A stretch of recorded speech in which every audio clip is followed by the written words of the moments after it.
Hi guys, welcome to this new video on machine learning. In this video, I am going to show you how you can deploy your machine learning models with the help of API which we will be serving through Flask. So the example that we will be taking in this video is of a motor condition dataset. So let me show you the dataset first. So this is the dataset which has been collected from IoT sensors which has temperature x-axis and y-axis, and based on this axis we have the motor condition. 0 means that the motor is in good condition, and the places where you have 1, so that means that the temperature is risen and therefore there is a downfall in the quality of the motor. So you can see that this is a simple binary classification problem. So we will be making a simple machine learning model on this data set, and then we will try to consume it with the help of Flask API. And also after deploying it locally, we will try to deploy it on Heroku Cloud. So I will show you the steps one by one. So let's start by building the model first. So we have some basic module imports here: NumPy, Pandas, date, matplotlib, seaborn, request, and sklearn. So this is how the dataset looks. This is the head of the dataset. Then we see the column names. We drop any 0. We check for null values. Then we check for categorical and numerical columns. Then we declare the target and the features. So the target will be in the y and the features will be in the x. So this part is not of very importance to this video, because the ultimate goal of this video is to show you how to consume this model. So I will be going up a little fast in this part where we will be making the model, and this model making is pretty simple. If you have no experience with it, you can check out my other videos where I have shown you how to make a machine learning model with various algorithms in regression, classification, and even in unsupervised learning. So here we have a classification problem. So we import the random forest classifier and we train it on the features and the target, and let's check out for the score. There are many more things that you can do with your machine learning model, but here in this case I am keeping it minimal so that we can focus on the other part, that is the deployment part. So once the model is made, you can dump the weights of the model with the help of the pickle module. So import pickle.dump, and model is dumped.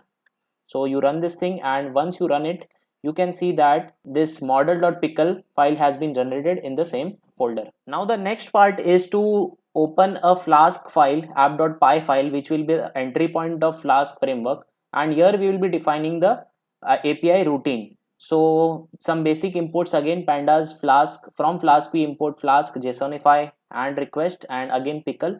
So we load the model with the help of pickle.load, and then we instantiate the application name from the Flask file. So this is the app variable which is instantiated, and then we define the routes. So the first route is of the post method that we will be requiring. So what this post method will do is that from the request URL, when the data will be passed in the form of JSON, so the data will be collected here in this predict method here. So it will be collected with the help of this request.getJSON force equal to true. Then the data will be converted into a data frame with the help of these two lines of code, that is data.update. Everything will be converted to a data frame, and once you get the data frame out of the data which is sent from the JSON file from somewhere else or from some other user, so you can directly predict it on the model that we have made earlier.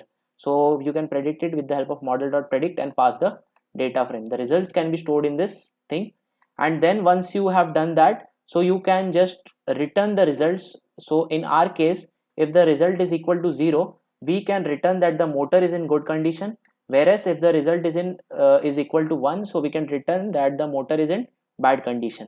And here is the main route, that if name is equal to main app.run, it will run on port number 5000, and debug is equal to true, so that if you make any changes in the code, it won't affect your running server. So this was all about the Flask server file. So now what we'll do is that we'll run this file with the help of command prompt, and we'll try to hit this API route with the help of JSON file. So for that, you need to go inside the same folder. I'll open one more command prompt window and zoom it a little bit for you. Then we write python app.py. So now it shows that it has started the server at this URL. So we copy the URL and we open a browser, paste it, enter. So it shows that method not allowed. The method is not allowed for the requested URL. It's fine because it's an API route, so we won't be getting any kind of HTML page here, so that's fine. So now let's go to the part where we'll be hitting it. So let us first load this file where we have, so let me load this file where we have this temperature x and y. Here you can see that there is no target variable because this is the file which we will be testing it on. So this is in the batch mode. You can test the API on both modes, that is on online mode as well as batch mode. So this is for the batch mode kind of stuff, and there is some cleaning done on this CSV. So what I have done is that data.toJSON orients equal to record, so that will split the all this complete data frame in the form of JSON file, and then after that you can just replace unwanted stuff from the strings in this JSON. So I have removed that, and then all the things are saved in this list. So the list looks like this. So if you want to check the elements of the list, let me just show it to you. So you can see here, this is the JSON object that will be passing to the Flask server, and from the server we'll be getting the output. So now let's check the Flask server which is running locally. So here we have this URL that is 127.0.0.1.5000, which is the server which is running currently. So we take a test data where we pass in a JSON object that is temperature x and y. We dump it with the help of the JSON module. So the data will look like this exactly. And then what we do is that first we try to ping the URL which is running on the local server to check whether we get some response from it or not. With the help of request.post, we post it on this URL and we pass the data to check this whether it's working or not. So we are getting some kind of response. Now we try to get the output from it. So what you need to do is that from the variable you just need to extract the JSON, and you will get the result, that is yes, the motor is in good condition. That means that data that we passed has the result predicted by our machine learning model as motor is in good condition. Now we do the same thing. Instead of this one line of code, we do it for this CSV where we had multiple records. So this is called as the batch mode. So how to do that? So it's pretty simple. Just open the for loop on the list and we are hitting it one by one on the URL and getting the response out of it.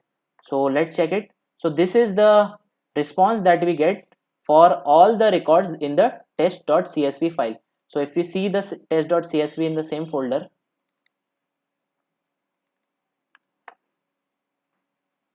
so there were around 15 values present in the test.csv. So ideally in the notebook also you should get 15. So if we count, yes, 1 2 3 4 5 6 7 8 9 10 11 12 13 14 15. So yes, there are 15 outputs in the batch mode too.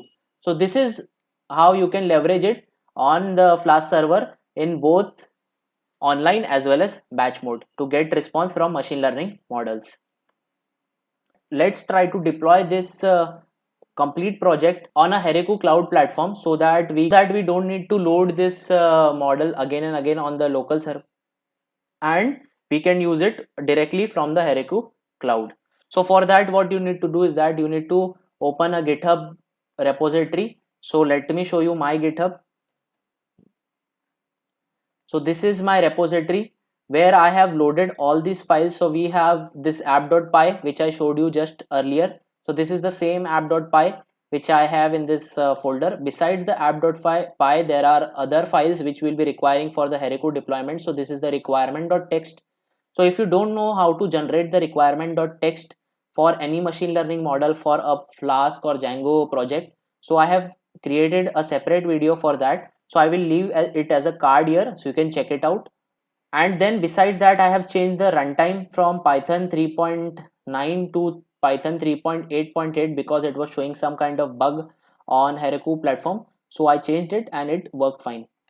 So these are some of the files that are very essential. And besides that, there is one proc file also required. So in the proc file, we will be running it on the Unicorn server. This is the one line which you need to write inside the proc file. So once this is done, so you can open your Heroku. So let me open my Heroku. So I will show it to you from scratch how to do it.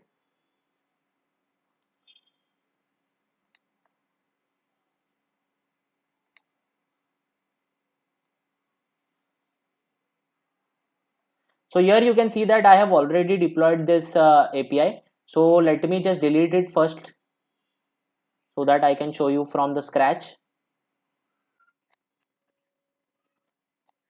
So click on this new button and click on the create app. Then you give a name to your app. Heroku will show you that this name is available. Okay, then let's create the app.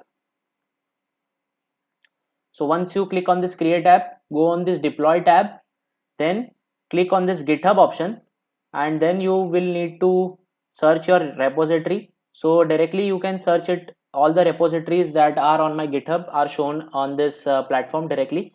So the repository which I made for this particular project, is this one. So let's connect it. So it shows that yes, it's connected. So after that you just need to click on this deploy branch. So it will build it on its own. So let's see what are the things that we get on the build logs for Heroku. So you can see that Python is getting installed, then it will install other requirements, pandas, gunicorn, flask, jinja 2, and all the requirements which are essential for our project. So that will be downloaded on Heroku's platform, and it will create a mirror image of it so that our API works all around the world.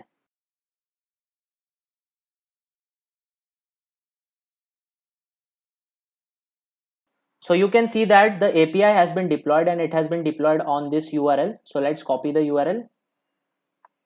Now what you can do is that we can test it for this Heroku platform. Let me just replace the API link. So it's this one. And now what we do is that we close the Flask server which was running locally. So